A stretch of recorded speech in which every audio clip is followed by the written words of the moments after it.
Hello there. Hello there. I'm Bruce. And I'm Henry. Today, we're going to cram some knowledge into your gray matter. Knowledge about the experimental breeding reactor, to be precise. Whoa. This is a large topic, so we're going to introduce you to our sponsor, Ray. No. Our overarching question, moron. Oh, so like an overarching question.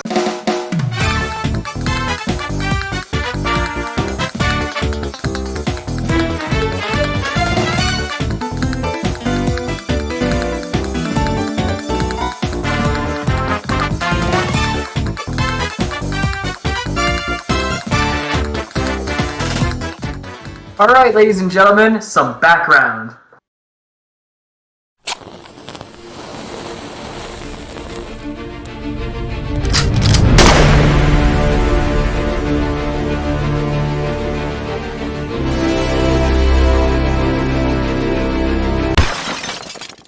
This is Wallace Zam. It's Walter Zinn. Oh, this little baby has two parents. His dad, John Zinn, works at a tire factory, while his mother, well, we don't know too much about her. He also has a brother, but that's irrelevant. Walter would grow up to be very bright and attended Queen's University in 1927, where he taught students and gained a bachelor in mathematics. After some more educational prowess, he landed himself in Cuban physics lab, where he studied properties of uranium involving nuclear fission. That's a lot of words. What exactly does it mean, I wonder? Here's the basics. You know Albert Einstein? Yeah? Well, him and some other guy, Szilard, invented a paper, the Einstein-Szilard letter, which was sent to the US government. This letter detailed that Germany was likely building a bomb, and it encouraged the US to start research. President Roosevelt would then sign Executive Order 8807, which created the Office of Scientific Research and Development, OSRD, which would later supervise the Manhattan Project. Awesome. That leads us to the next sequence in this young man's life.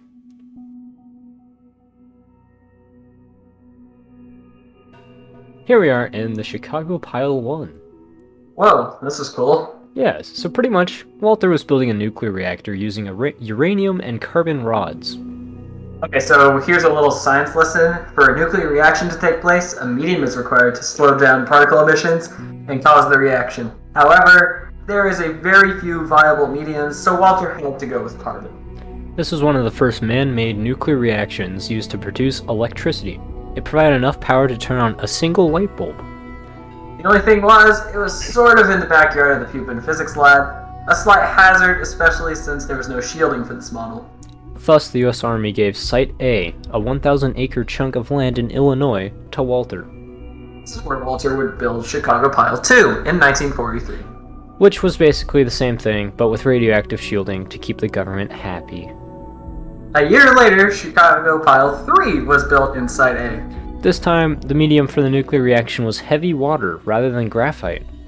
Within the following year, staff of Site A were mostly relocated to Site B to continue their research on nuclear power.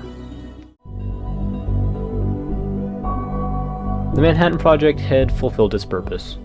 The 79th Congress unanimously passed the Atomic Energy Act of 1946.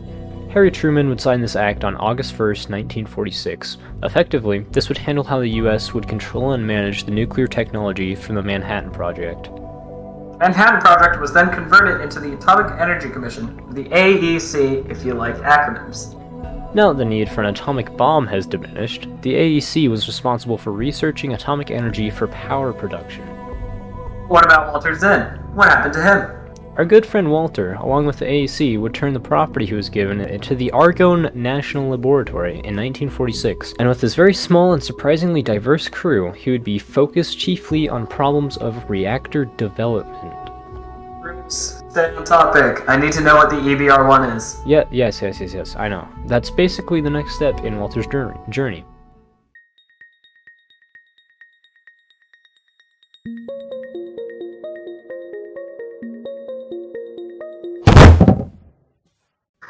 Where are we? We are in fact in Arco, Idaho, 1948. I want to go home. No wait, listen. Walter Zinn, director of the Argonne Laboratory, was doing research on fast-breeding reactors, where the valuable uranium would supposedly be used to its fullest. Okay. So, Walter Zinn moves all the way from Illinois to Idaho. Why? Well, the US Army, who loaned him Site A, would like their land back, but nuclear research must continue, so they trade Site A for this arid desert designated Site D. So, this is the site where Walter Zinn would continue his research and build the EBR-1. Yes, it was a massive success and deemed a major milestone in nuclear history by Gordon Dean, the head of the AEC. So that's it. Thanks for watching. No. We still have much to explain. Fine. The EBR-1 would produce a substantial amount of electricity, and then further research with breeding reactors would power an entire city in 1955. However, there was one mishap. During a testing of the emergency shutdown procedures, scientists would remove the control rods and end the reaction, hopefully in a safe manner. Yeah, it didn't go down like that. Walter had to go in front of the Atomic Energy Committee about this happy little accident.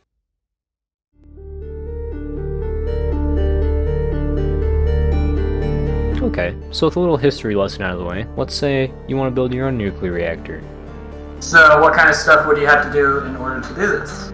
Now Zinn had it pretty easy, and that brings us to option 1. Become funded by the federal government in a time of need. Walter mainly was able to build the EBR-1 because he had the know-how, and the US desperately needed the research to win World War II.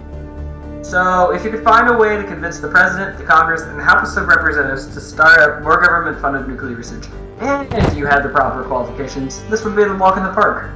Unfortunately, you're probably in high school and barely understand how a microwave works. Not to mention, you lack the charisma to convince the entire government to comply. Okay, let's move on to option 2 then. After a bill called the Department of Energy Organization Act of 1977 was signed by Jimmy Carter, the production of nuclear reactors was handed from the government labs to private companies.